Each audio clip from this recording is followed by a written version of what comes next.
Didi a été mis à l'honneur par rapport à un match de gala aux zones. Alors, tu étais à ce match de gala, n'est-ce pas? Oui, j'étais à Yopougon, place CP1 ce dimanche parce que il y a donc la conspiration de ce côté-là qui a décidé de mettre Didi B à l'honneur pour susciter ou pour booster cet engouement-là autour de son concert qui aura lieu le 3 mai au stade Félix Houphouët-Boigny. Il y avait du beau monde, une très très belle ambiance, un match qui opposait les différents genres musicaux. Donc les fans des genres musicaux, les fanbases des différents genres musicaux étaient sur le terrain. Le rap ivoirien était, Didi B est monté sur le terrain aussi. Il a même fait un doublé, il a marqué 2 buts du pied gauche. Donc, pour dire que c'est quelqu'un qui ne se contente pas que de bien chanter, mais qui est un sportif aussi. On parlait de Imra tout à l'heure, qui est un sportif. Hein. Et Didi B aussi, tu vois, c'est aussi un sportif. Parce que, je l'ai dit, le sport, c'est très important dans la performance d'un artiste. Donc, on a été très bien accueillis.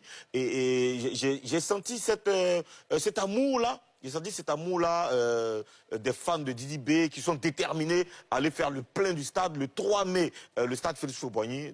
Donc c'était vraiment super. Justement, alors je le disais tantôt, Didi B et Imra ne se lâchent plus. Quand l'un fait un truc, l'autre réplique automatiquement. Pourquoi selon vous? Et est-ce que c'est nécessaire de répondre au coup par coup aux autres? Oui, c'est nécessaire parce que nécessaire, bon, encore le mot. Mais je veux dire, c'est très bien. Voilà, c'est très bien parce que c'est une rivalité artistique. Tu comprends? C'est une rivalité artistique et je sais que les deux prennent plaisir à le faire parce que ça les booste et ça booste leur vue, ça booste leur cachet, ça booste leur présence sur le terrain et nous qui sommes des acteurs de la culture hip-hop, nous ça nous plaît parce que il y a beaucoup d'autres acteurs qui vivent de ça, beaucoup d'autres artistes justement qui sont en train d'émerger grâce à cette rivalité parce qu'il y a la lumière sur le rap ivoirien. D'accord, Karina.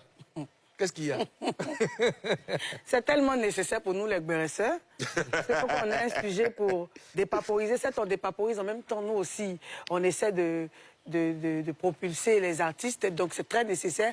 Et en même temps que Didi B et Imra se collent, comme on a l'habitude de dire, ça chauffe.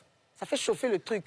Aujourd'hui, il y a des années en arrière, on regardait ici en Côte d'Ivoire, mais par rapport au coupé décalé, parce que c'est dans le coupé décalé, il y avait beaucoup d'opposition, il y avait beaucoup de clash et tout. Mais aujourd'hui, ça s'est calmé. Mais on regarde toujours la Côte d'Ivoire grâce au rap ivoire, parce que là, les artistes se collent. Et grâce à ça aussi, il y a d'autres qui ont envie de prouver pour venir se... Pour monter aussi, tels que Kadja, JN et les autres. D'accord. Mimi? C'est très nécessaire, il faut répondre. On dit quoi? Du coup, au coup, du coup par le coup. Il faut très répondre. Ouais, c'est pas là. Oui, mais bien sûr que c'est pas là. Donc il faut répondre. C'est nécessaire, c'est vrai, tu sais. Très rapidement, on y va très rapidement. Tu sais, avant, quand d'un autre côté, il y avait le camp de l'autre côté qui dit non, moi j'ai pas envie de répondre parce que je suis sage.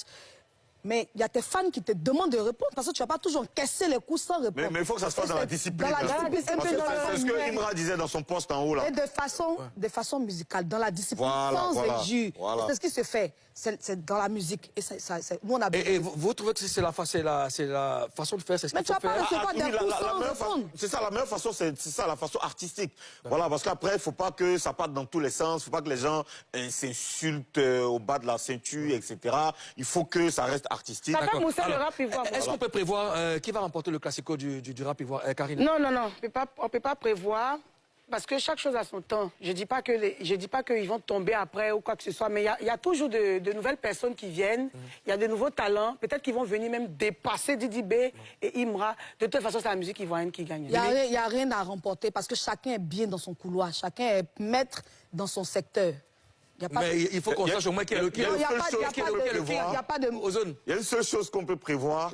Vous voulez savoir, c'est la suprématie du rap pendant plusieurs décennies. Et même pendant 100 ans au moins. C'est ça on peut prévoir. Au moins pendant 100 ans.